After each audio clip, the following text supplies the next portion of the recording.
परमेश्वर का क्रोध शीघ्र ही पृथ्वी पर आने वाला है। आज अपने पापों का प्रायश्चित करें। यीशु ने कहा कि मैं ही एकमात्र रास्ता हूँ, एकमात्र द्वार जो अभी भी तुम्हारे लिए खुला है। आओ और मुझ पर विश्वास करो और उद्धार पाओ। मैंने आपके सामने चुनाव रखा, निष्पक्ष रूप से चुने। 1. मुझ पर विश्वास करो और उद्धार पाओ। या 2. परमेश्वर के क्रोध का सामना करो, पृथ्वी पर आने वाला है। बाइबल कहती है, यूहन्ना अध्याय 3 पद 16, क्योंकि परमेश्वर ने जगत से ऐसा प्रेम रखा कि उसने अपना इकलौता पुत्र दे दिया, ताकि जो कोई उस पर विश्वास करे वह न मरे परंतु अनंत जीवन पाए। पृथ्वी पर रहने वाले लोगों के बारे में अलग अलग विचार हैं। कुछ बहुत समझदार हो सकते हैं और कुछ को समझना कठिन होता है। अंत के दिनों में पृथ्वी पर परमेश्वर का क्रोध आ रहा है। प्रकाशित वाक्य अध्याय 16 में बाइबल स्पष्ट रूप से कहती है।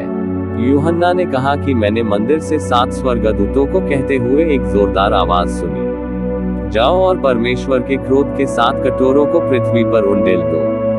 पहले स्वर्गदूत ने अपना कटोरा पृथ्वी पर उंडेल दिया।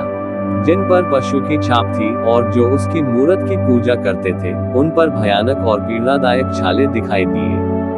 हम अंतिम दिनों में जी रहे हैं। हर किसी को यह समझना चाहिए कि आपके जीवन की मूर्तियां क्या हैं और तुरंत पश्चाताप करें। यह से दूसरे स्वर्गदूत ने अपना कटोरा समुद्र पर उंडेल दिया।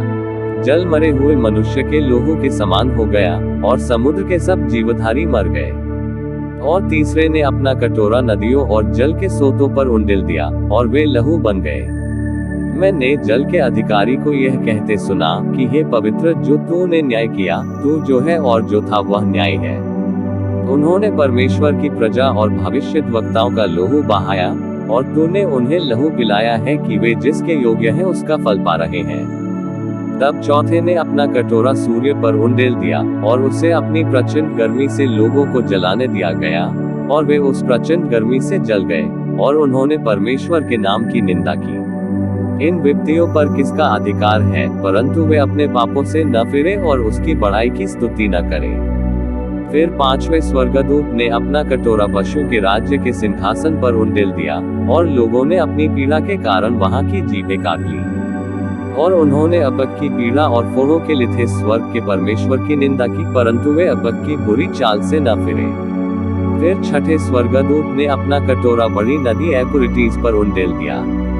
पूर्व से आने वाले राजाओं के लिए मार्ग प्रदान करने के लिए नदी सूख गई। फिर मैंने 3 अशुद्ध आत्माएं देखी जो मेंढकों जैसी दिख रही थी। वे अजगर के मुंह से, उस पशु के मुंह से और झूठे भविष्यद्वक्ता के मुंह से निकल रहे थे।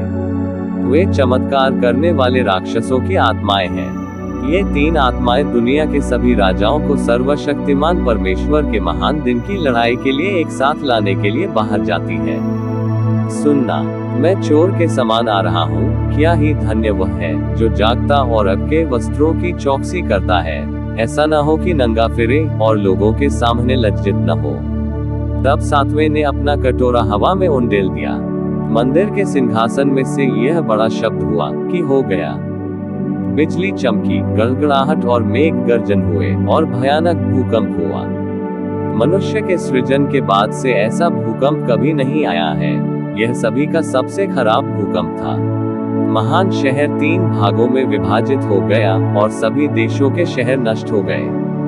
परमेश्वर ने महान बाबुल को याद किया और उसे अपने प्याले से शराब पिलाई, अपने क्रोध की शराब। सारे द्वीप मिट गए, सारे पहाड़ मिट गए। जो लोग ओलों की विपत्ति के कारण परमेश्वर की निंदा करते थे, वे आकाश से बड़े बड़े ओले जो 100 पौंड वजन के थे गिरे, क्योंकि वह ऐसी भयानक विपत्ति थी। इस एंटीक्रिस्ट के प्रकट होने से पहले सब कुछ ध्यान से देखें, फिर परमेश्वर का क्रोध पृथ्वी पर उंडेल दिया जाएगा। आज ही अपने पापों से मन फिराएं और प्रभु यीशु मसीह में विश्वास करें। उद्धार की प्रार्थना। प्रिय प्रभु यीशु, मुझे बचाने के लिए, मरने और जीवित आने के लिए धन्यवाद। मेरी जिंदगी में आ जाओ। मैं आपको अपने व्यक्तिगत परमेश्वर और उद्धारकर्ता के रूप में स्वीकार करता हूँ। मेरे पापों को क्षमा कर और मेरा नाम अपने जीवन की पुस्तक में लिख ले। मैं घोषणा करता हूँ कि मेरा नया जन्म हुआ है। यीशु के नाम में, आमीन। आपकी नई शुरुआत के लिए बधाई। अब अगला क्या होगा? एक बाइबल प्राप्त करें और इसे अक्सर पढ़ें। बपतिस्मा लें और अपने आप को यीशु के अन्य उत्साहित अनुयायियों के साथ घेरें। उनके साथ नियमित रूप से बात करें और सीखें। यीशु की शिक्षाओं को अपने जीवन में लागू करें। बहुत बढ़िया कहानी साझा करें और दूसरों को यीशु में स्वतंत्रता खोजने में मदद करें जो अब आपके पास है। निरंतर प्रार्थना करते रहें। प्रभु आपको आशीष दे। देखने के लिए धन्यवाद।